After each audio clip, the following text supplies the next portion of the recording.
Hi, you're listening to the Gesher Sessions, a podcast on the psychology of religious belief and experience. My name is Dr. John Catone, and I've been a psychologist for almost 20 years. But for most of my life, I've been on a quest to better understand the mysteries of existence, as well as the beliefs that people have about those mysteries. Joining me on this quest are two of my closest friends, Dafna Stein and Dr. David McLean. Dafna and David are not just my companions on the road of truth, they're two of the smartest and deepest people I know. If you've been searching for an oasis where people have intelligent conversations about religion without sacrificing rational thinking or intellectual honesty, then you've found what you've been looking for. And we've been waiting for you. So come on and join us, and let's cross some bridges together.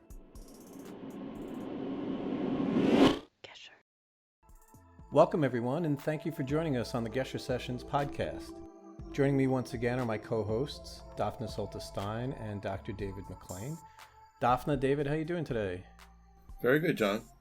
I'm good. Sun is shining bright. All right, good. So we'll have a very spirited discussion today. We've already started having a spirited discussion about the topic even before we started recording for today. So today's episode 3, is entitled How to Know God, which is my foundational episode and is based on a book by the same name by Deepak Chopra. And so, when you throw out the name Deepak Chopra, a lot of things come to mind.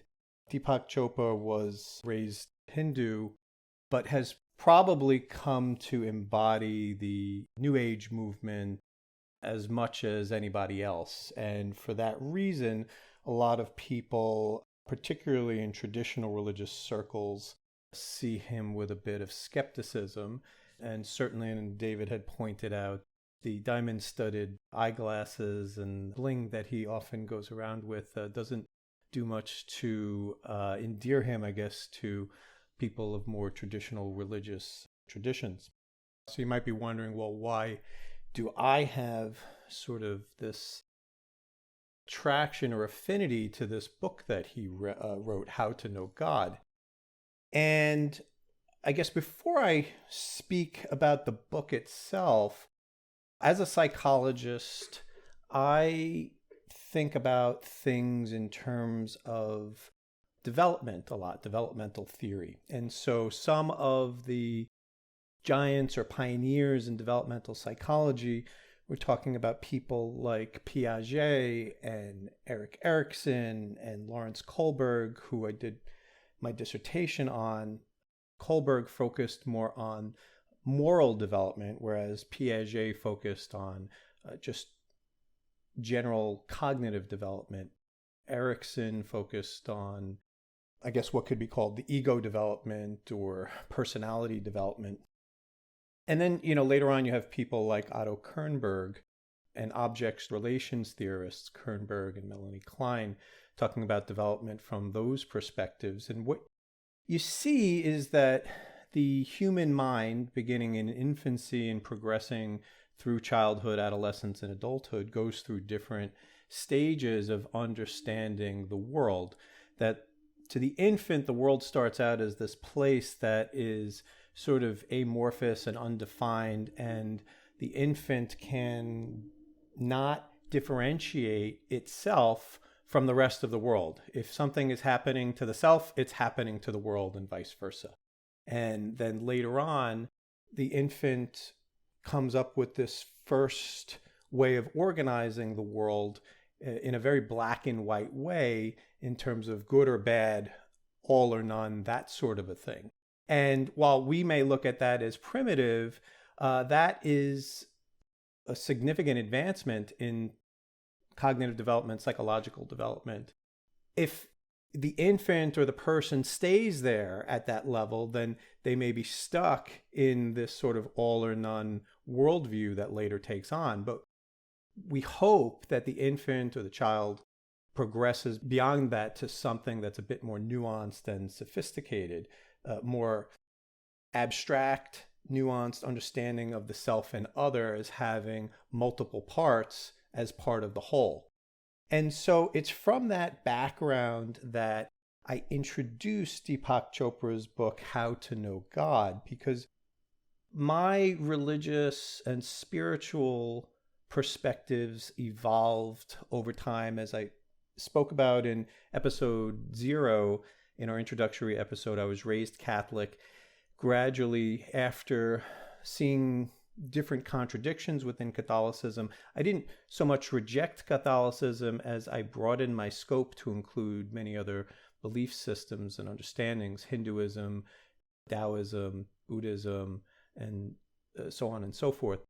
And around this time, I was going through my training in psychology and as an undergrad and graduate school, and you learn about various developmental theories. And I started to see similarities between developmental theory and different ways of understanding God and religion. I hadn't yet read Deepak Chopra's book, but I was definitely adopting a more Hindu worldview that sort of sees everything in terms of Dharma lessons and growth and reincarnation. From a Hindu perspective, you can almost think about it as going through different grades in school, hopefully graduating at the point of enlightenment or liberation at one point or another. So when I eventually read Deepak Chopra's book, How to Know God, which was written around 2000, but I didn't come to read it until a few years later, I already had this framework that was being developed within me. And when I read the book, I thought that he had done a really good job of systematizing and putting words to some of the schemas that I was already starting to put together. And so I think in this book, Deepak Chopra talks about religious understanding as progressing through 7 stages. And we could either think about that as stages of individual development, which he talks about, but he also kind of talks about this in terms of stages of cultural development. And admittedly, I think the weakest parts of the book are where he talks about cultural development. And, I know, Dafna, I think you have some qualms about his understanding and explanations of Judaism. Obviously, Deepak Chopra, being raised Hindu, speaking about Judaism or Christianity or Islam is, sort of outside of his, I guess, expertise or scope. But I'll give him a little bit of a benefit of the doubt as trying to find analogs and metaphors to explain his deeper points about individual development. Dafna, it's okay if you don't want to give him that free pass.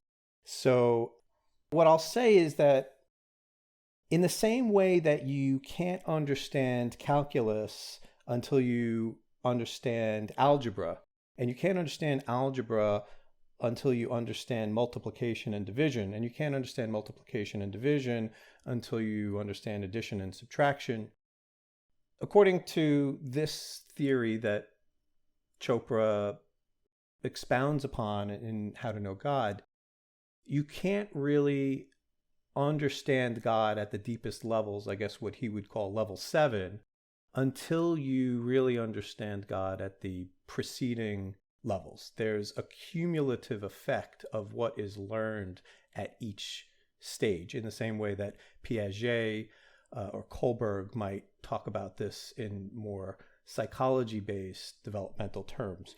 So just as, I'm not going to go through each stage in tremendous detail because that would take too much time. But what I'll say is, in stage 1, Deepak Chopra talks about God and the understanding of God in very concrete terms. And in fact, God is understood through very physical terms and in terms of direct physical observation. And anything beyond that is outside of the scope of human understanding. As we progress through the stages, the understanding of God becomes increasingly nuanced and abstract. And so in stage 2, still a lower level of understanding God, but similar to what I was talking about before with the infant having a very primitive system of understanding or rules-based system of separating and differentiating things. The stage 2 level of understanding God is a very rules-based, law-based system. And the positive is that it brings a bit of order to an existence or a world that is otherwise chaotic. And so whether we're talking about the Ten Commandments or whether we're talking about some other set of religious rules or laws within any of the other traditions, this is sort of a major advance forward in terms of bringing predictability, order, and structure to an otherwise chaotic world. And the way God is understood at stage 2 is God rewards those who meticulously adhere to the rules, and God punishes those who violate or disobey any of the rules. And at this stage, God is an absolutist. There is no flexible understanding. There is no getting any kind of effort for trying, no reward for trying, and so on and so forth, right? But then you move on to stage 3, where you have a more nuanced understanding of God and God's interpretation of rules and laws and our ability to conform to them. And there's a more abstract understanding of our inner life and the obstacles that we may face in being able to adhere to certain laws and deeper psychological limitations that we may have. And so people's understanding of God at stage 3 is more of the understanding parent, where God may focus more on our internal decision making rather than our external behaviors. It's a little bit more complicated than that, but that's kind of an oversimplification. Later on, as we get into stage 4 and stage 5, the understanding of God becomes more abstract until we gradually get to a point at stages 6 and 7 where, and this is really kind of consistent with a more Eastern, if not Hindu or yoga worldview, where one understands themselves to be connected with God. In the Hindu parlance of thou art that, or tat svayam asi, thou art that, one sees the self with a small s as being an aspect of self with a capital S. And so this sort of connection with God, where we are sort of co-creators of the universe with God. But we can't just jump to that stage. It would be great if we could just, jump to that stage. According to this understanding, we have to progress through various levels and trials of refinement through meditation, through living the truth with a lowercase t and a capital T, and through progressing in our understanding of existence through these processes. Finally, at the 7th stage of God and knowing God, God is the all, God is unborn, undying, unchanging, unmoving, unmanifest, immeasurable, invisible, intangible, infinite. God is holistic. And that is Deepak Chopra's 7th stage of God. But we can't really fathom that. We don't have the tools to really fathom that until we progress through the other stages. So that is essentially the schema. And I guess now that we have that out there, let me ask the two of you, what are your thoughts on some of these things, the schema or anything else? In order for me to embrace any of this, I would have to see these stages not as a ladder. Maybe each stage has to exist before the next, but more as a spiral, like the Kabbalistic Jewish mystical tree of life, in which it's made up of different aspects of God, and the highest ends up being the Ein Sof, God without beginning and end. God always was, God always is, God always will be, Hu Haya, Hu Hoveh, Hu Yihya, B'Tifarah for all eternity. And Tiferet is beauty, Tifarah, the beauty of that. But as a teacher of Judaism to children and families, children and their parents of all ages, the way in which Deepak Chopra interprets Genesis, or the foundational stories of the beginnings of things, and Genesis is a Greek word, in Hebrew Bereshit means beginnings. Yes, God is the light, and God uses words to create. But Adam and Eve, right from the get-go, are God's partners. God gives them responsibility. Adam is to name the animals. They leave the Garden of Eden, perhaps not because they are evil and they fell, which is a Christian reading of that story, but because Eve had the gumption to be curious. And she's thinking, what, really? Not to eat from the tree of knowledge of good and evil? Well, why don't I just touch it and see if I truly will die? And she doesn't, and she eats, and she gives it to Adam, who makes no protest, but eats. And then their eyes are open, and they realize that they're naked. They have awareness. They're exposed to all the knowledge in the world. Is that a bad thing or a good thing? Did God really not want them to eat from the tree? Or did God do what parents do with children and say, don't do it. Don't touch the hot wood stove. Don't do it. Hoping the child will reach out and feel the heat for themselves and pull back with knowledge that I'm being told not to. But we know how 2-year-olds give you that devilish look, and 3-year-olds and 4-year-olds, and go to do exactly what you've told them not to do. And I remember many folk tales that are around for children in which you see parents provoking children by saying don't when they want them to indeed do. So that's a very different reading of Adam and Eve. And not to talk too much, but jumping ahead to Noah. Noah was a source of comfort. Noah means comfort to God. In a world in which Noah was in each tzaddik, Noah was a righteous man. He understood how to do the right thing amongst the men of his time. And then there's a wonderful rabbinic legend in the Talmud in which the rabbis asked, really, God just, was going to up and destroy the world, told Noah he was going to do it, build the ark, and let's get going. So this legend says in the Torah, Noah's told to build the ark from gopher wood, and we're like, what is gopher wood? What's a gopher tree? And in the legend, the rabbis teach a gopher tree was not a tree we know of, but it was a very slow-growing tree. And Noah planted seeds. And for all the years that it took for the gopher trees to grow to maturation so they could be harvested to build the ark, people would pass by as he was working on the ark slowly over 120 years and asked Noah, what are you doing?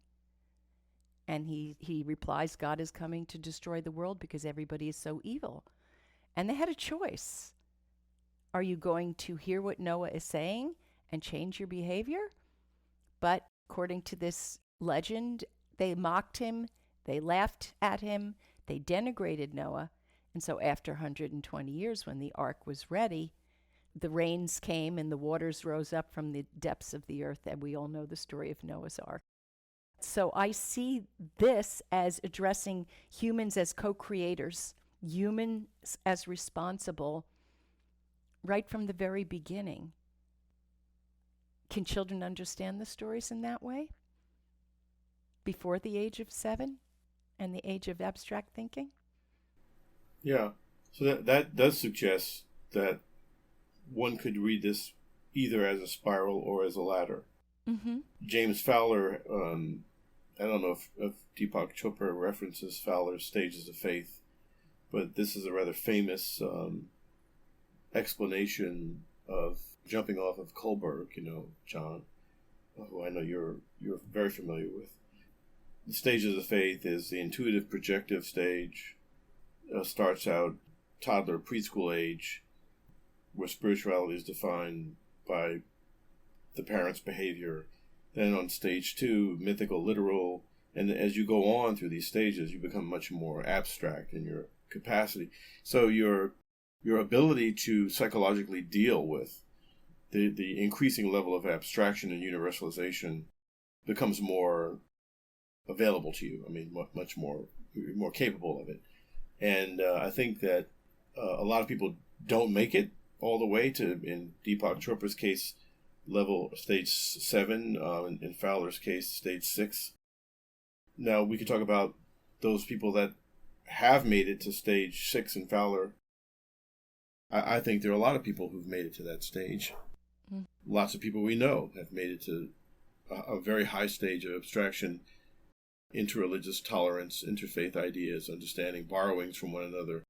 The interesting thing to watch is seeing people who have achieved a higher level of abstraction go backwards. Mm. And psychologically, John, what's that about? And I think you'll probably have something to say about that. Why go backward to a, I guess you could say, simpler, less abstract kind of religiosity or understanding of God, in the context of Chopra's book? Yeah, these are good questions, complicated questions. When I was making my joke before about not in one lifetime, I was talking about the whole journey from what Deepak Chopra would call level 1 to level 7. And so we might look at people who achieved level 6 or so, or level 7, but did they start at level 1 or did they start at level 4 in this lifetime, right? So the Hindu understanding and the Hindu worldview is one of a system of reincarnation based on the Dharma lessons that you learn and those types of things in kind of a cumulative sense, building on each other. And I think the understanding is that it's really impossible in any one lifetime to make the full journey. There's too much to learn experientially.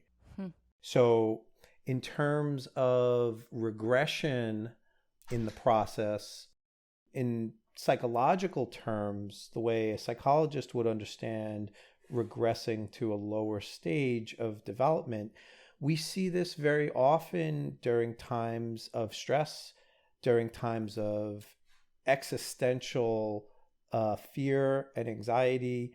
In other discussions we've had about terror management theory and Ernest Becker's book, The Denial of Death, people who have cognitively reached a certain level of understanding, that doesn't necessarily mean that existentially or experientially they've sort of achieved that level, that we're all capable and susceptible of regressing behaviorally in the face of some of these stresses, and certainly in the face of some sort of injury like neurological injury. If someone has a frontal lobe injury, they become very concrete, they often become very punitive, and so on and so forth. But I think this kind of touches on metaphysical questions about the body and the spirit, or the body and the soul, and is it that the body is regressing but the spirit is still at a certain place? So these are sort of questions that are probably above my pay grade.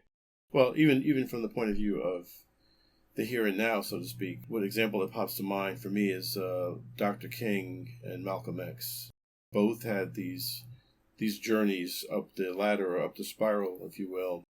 But Malcolm X, because of the affront of racism that he and his family experienced all of his life, did not go as far in the abstract universalizing notion of a quote-unquote brotherhood of man, if you will.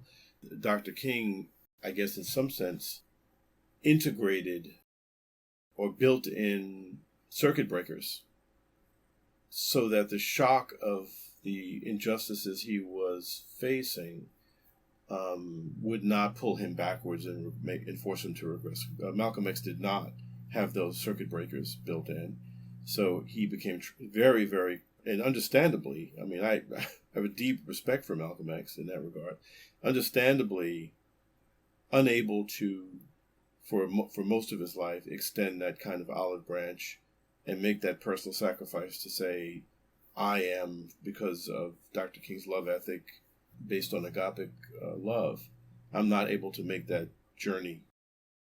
So whether one regresses or not, I guess in some sense has to do with how complete the journey has been. You can get to the top of Everest with a knapsack full of water and nutrients, or you can get to the top of Everest with nothing in your knapsack and you're exhausted and the first wind that blows knocks you off the mountain. And I think that in the case of Malcolm X, it was much easier to knock him back to a lower, if you will, lower state. So that's just one way to think about regression. But anyway, go ahead. Anyone else here? Dafna, if you have something, go ahead. Otherwise, My mind was going to thinking about Malcolm X and thinking about Martin Luther King, Dr. King, and thinking about the way in which they dealt with things. And I think I agree with David. I can see both sides. I can see Malcolm X feeling that there was a battle to be waged. I don't know that he supported violence per se, or if some of the people who followed him and learned from him interpreted that way. And it was just making me think, is violence ever the answer? And yet we live in such a violent world. So we're talking about God, and yet the world we live in is so pervasively violent. I think when we spoke about Rabbi David Wolpe's book, Why Faith Matters, in episode 1, we talked about religion, the blaming of religion for violence, and yet the looking at the world before these major world religions were around and how much more violence there was because of no moral compass being taught to anybody. And it makes me think of today is the anniversary of not the anniversary, but the murders in Pittsburgh at the Tree of Life Synagogue. I think that was 5 years ago. And yesterday, the court gave the murderer the death sentence. And there was an article in the Jewish paper this morning, the Jewish Daily Forward, asking several survivors on their perspective. And the one that jumps out at me is Professor Beth Berkowitz, who wrote a book about capital punishment in early rabbinic and Christian cultures. And she draws on inspiration from Coretta Scott King, who said in a 1981 speech, "Morality is never upheld by a legalized murder." And I know I might be going off in another direction from our discussion, John. Mm-hmm. And yet, listening to David, I'm repeating myself, talk about King and Malcolm X made me think about this article I'd written this morning. Yeah, well, the answer I'd read this morning to this dilemma or this question, I think, is answered differently at each of the 7 stages, right? I think at a stage 2 level where things are very, rule-based and law-based, it's very much sort of an eye for an eye, tooth for a tooth type of mentality. That will yield a very different way of responding to this horrific event than, the stage 6 or stage 7 way of understanding things as thou art that. And so if thou art that, then that means that you and I, we are all both the murderer and the murdered. We are the totality of it, right? Now that seems ludicrous to most of us, but I will say that it sounds ludicrous to me because I am, not at that stage yet. I'm sure if I, get to stage 6 or stage 7, it will hit me different. But that is, to use a pun on the name of our show, that is a bridge too far for, I think, many people, many of our listeners, and maybe even the 3 of us. But that is, I guess, how stage 6 or stage 7 thinking would think about, consider that question. So when I think about stage 6 thinking and thou art that, it brings to mind the idea that when you look at anyone, but especially when you look at a person and there's a behavior that they've done, in this case, walked into a synagogue and murdered a lot of people, but it could be, a policeman choking a man to death on purpose and they can't breathe, and everybody's videoing it, and the other policemen aren't stopping him. 2 examples, right?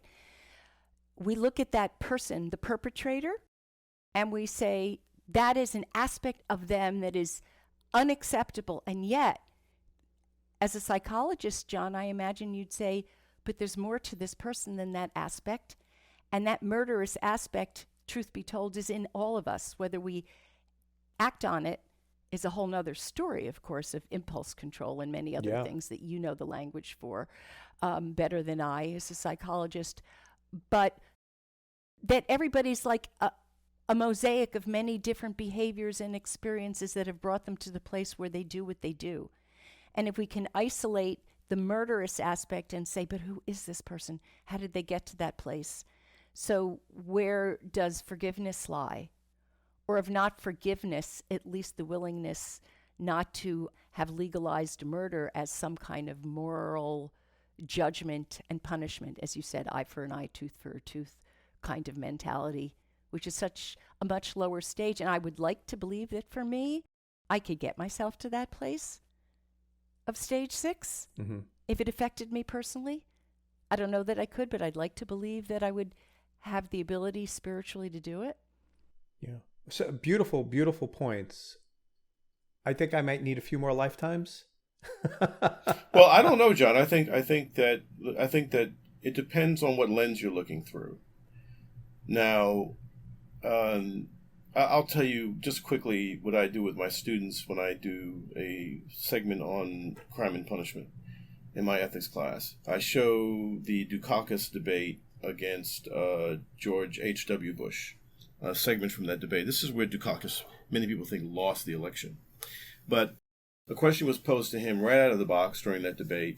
If you saw your wife, Kitty Dukakis, raped and murdered, would you be in favor of an irrevocable death penalty? That was the question. And Dukakis, Governor Dukakis of Massachusetts at the time, gave this sort of clinical, pallid, liberal answer right to the question. And all of the people in the George H.W. Bush campaign in the back rooms were high-fiving each other. And because they knew that Dukakis had just either lost the election for himself or he certainly wounded himself terribly by giving that bloodless answer to that question. Now, the high-fivers in the Bush campaign were not at stage 7, right? Their thinking was, in the social context, in the need to maintain a well-ordered society, which we all want. We want a well-ordered society where people don't break into your house and kill your spouse. That idea of retribution appeals. And in fact, we all, in every country, have a criminal justice system of some sort where there is an element of retribution, of paying back to society, of balancing the scales, to use a metaphor. And without that, because you have to recognize that people are not at stage 7, you've got to make some allowances for that. Now, that's the social political view. If you shift to a metaphysics or theological view, you can do what Dafna would want to do. And in fact, you may very well find out that you actually are there now in this lifetime.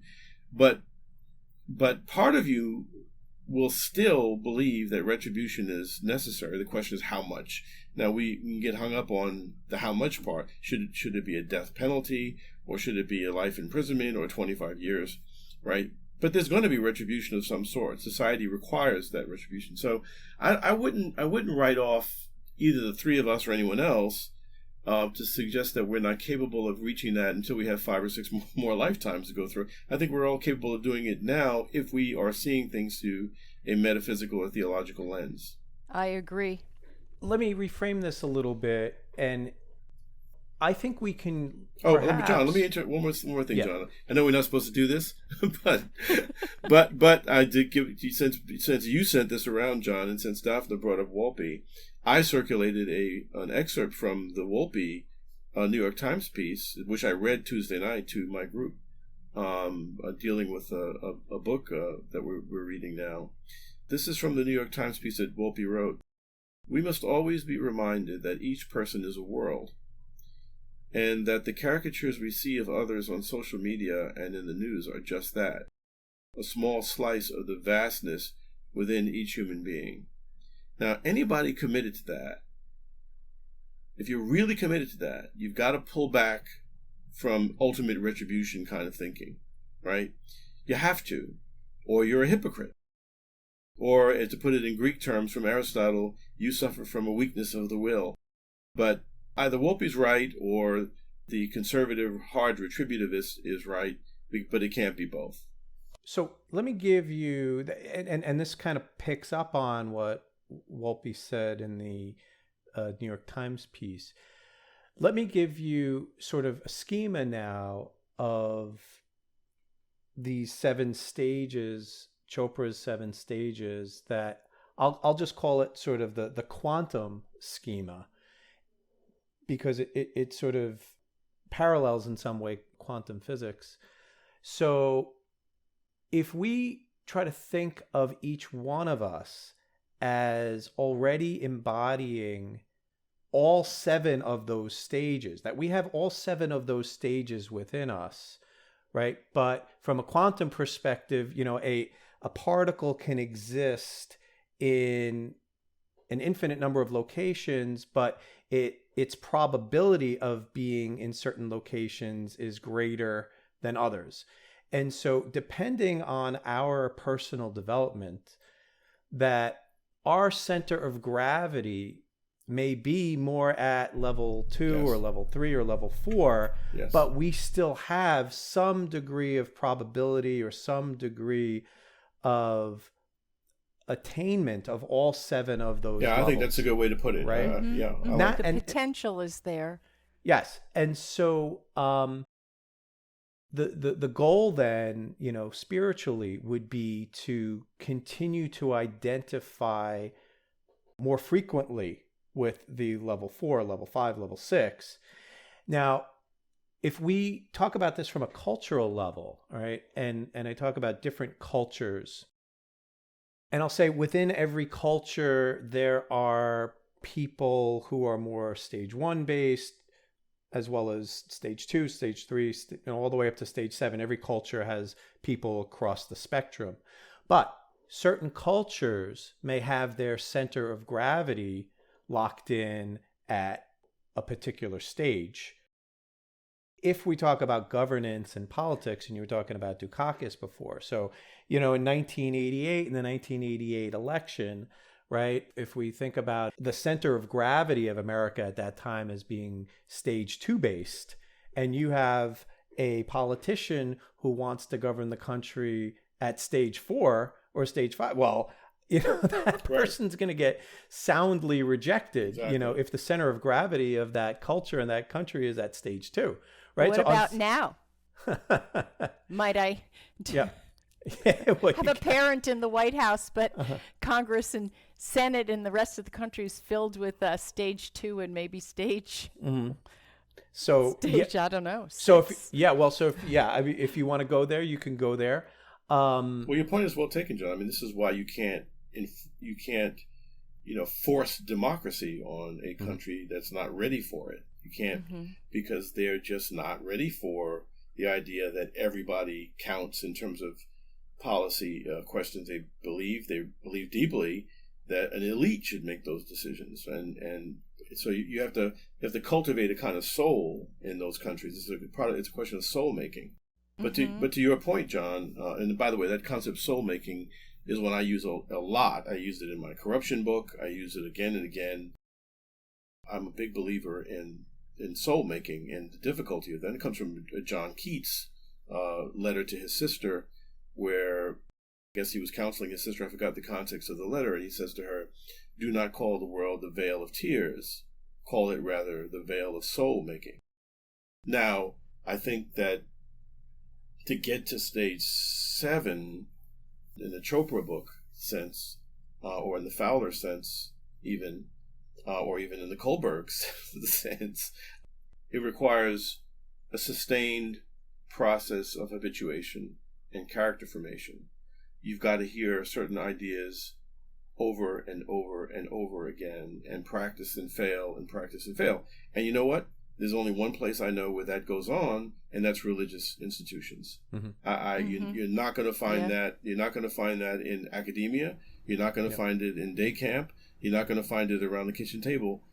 That holds your nose to the effort to move up the stages is only taking place through narratives in houses of worship.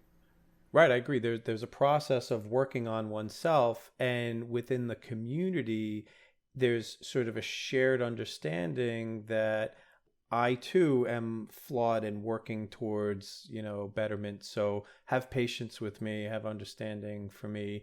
And when there's this collective acknowledgement of that, you can derive strength to do difficult things from the support of the people to the left of you and to the right of you who are struggling with the same things. So if we think of ourselves, I don't want to speak for you.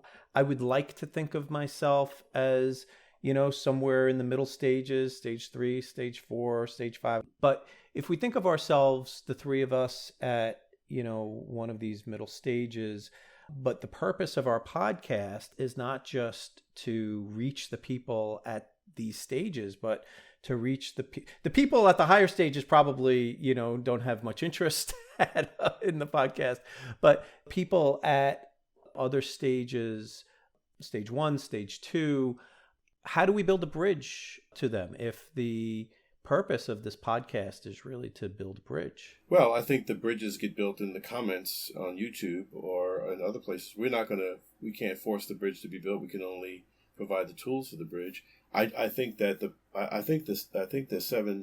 stage 7 folks are the ones most likely to like the podcast because they're the ones most likely to see the need for bridge building. If you're down at stage 2 or 3, you don't see a need for bridge building. You just do your thing. So I think that the stage 7 crowd, I like to think of it this way. Maybe we're using the wrong metaphor here. Maybe Chopra is, maybe Fowler is.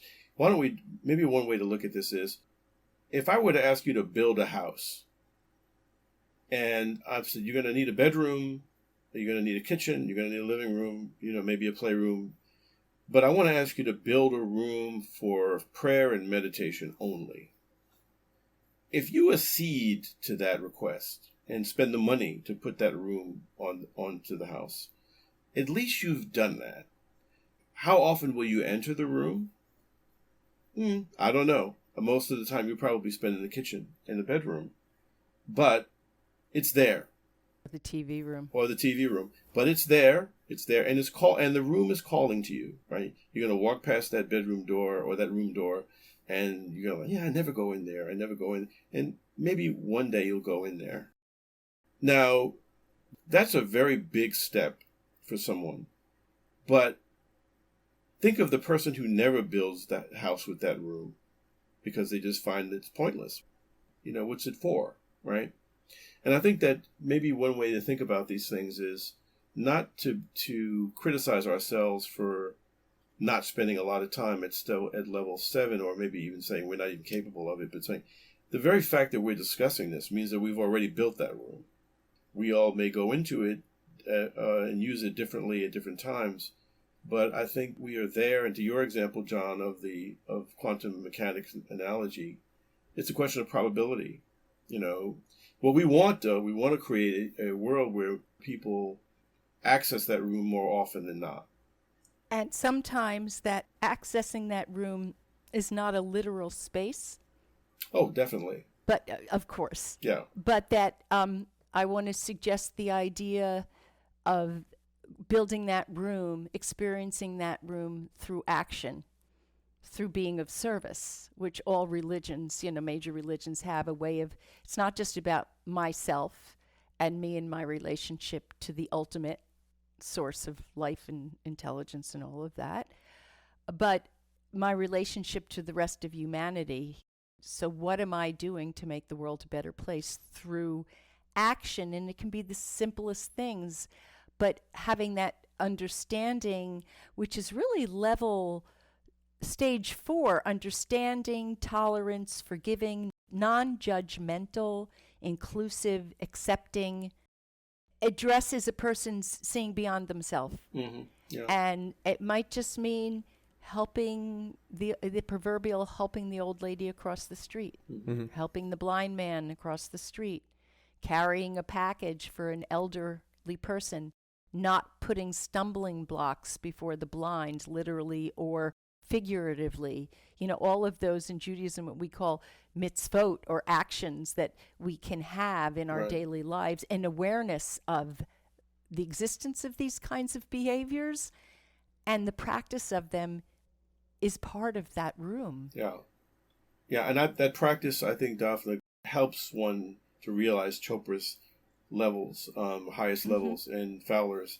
Now, the mitzvot in Judaism, the 5 pillars in Islam, the going to Mass and Bible readings and stuff in Christian circles and analogs to that everywhere else, we are not going to be able to, if we arrive at a higher level, maintain that altitude, to use another metaphor, maintain that altitude if we don't habituate.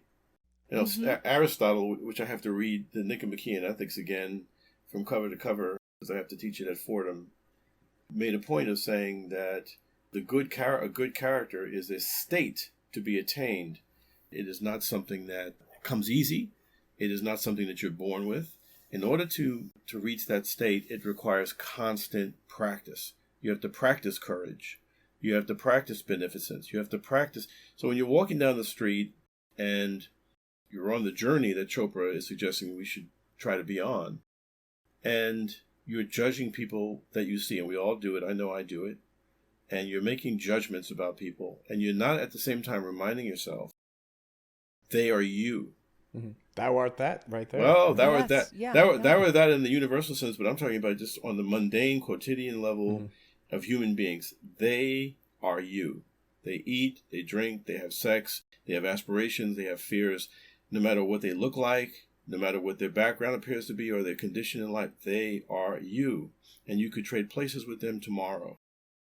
We have a few minutes left. One of the things I just wanted to touch on before we wrap things up is in episode 2, David, when you were talking about Houston Smith's schema and understanding and sort of his discussion of sort of secularists and atheists, and what we won't mention any names, but I think, you know, all of us have people in our lives who are secularists, atheists, who are not just sort of rejecting of religion and spirituality, but sort of hostile to it. And so when I think about that in the context of Deepak Chopra's schemas, when I have discussions with individuals who are hostile towards religion or rejecting of religion, and I ask them why and where their feelings come from, essentially, in each case, what comes up is their rejection of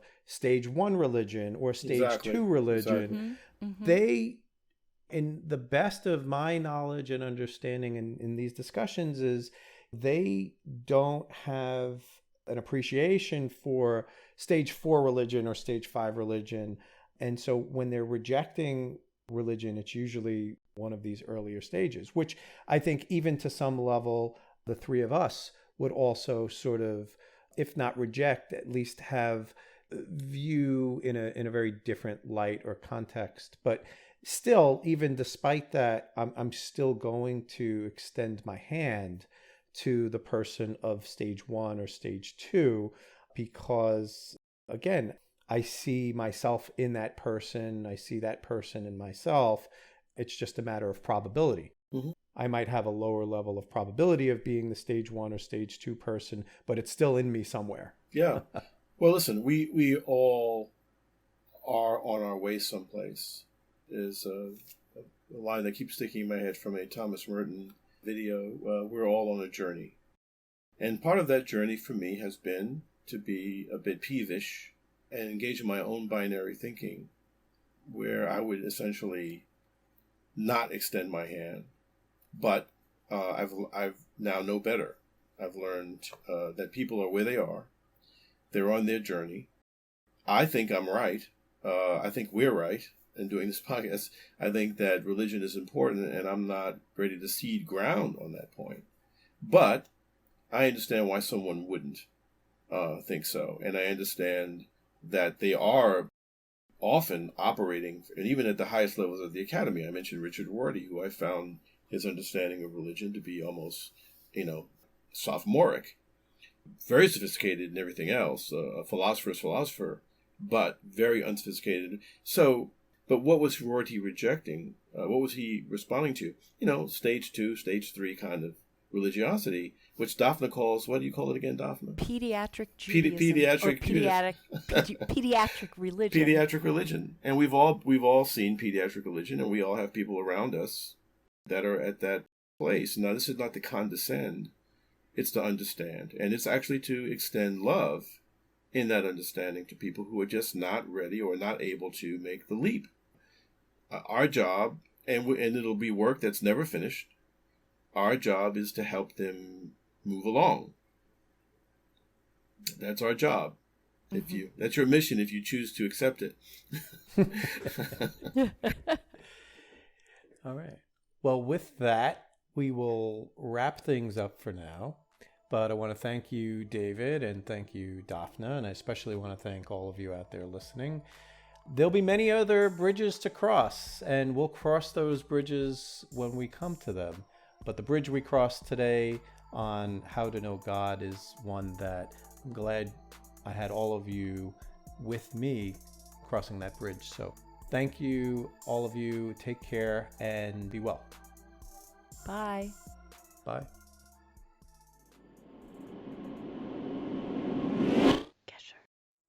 Each episode of the Gesher Sessions podcast, including its recording and contents, is copyright of the Gesher Sessions. All rights reserved.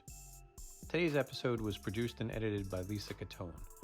The music used for the beginning and end of today's episode was composed by Anthony Leroux, who owns its copyright and gave permission for its use.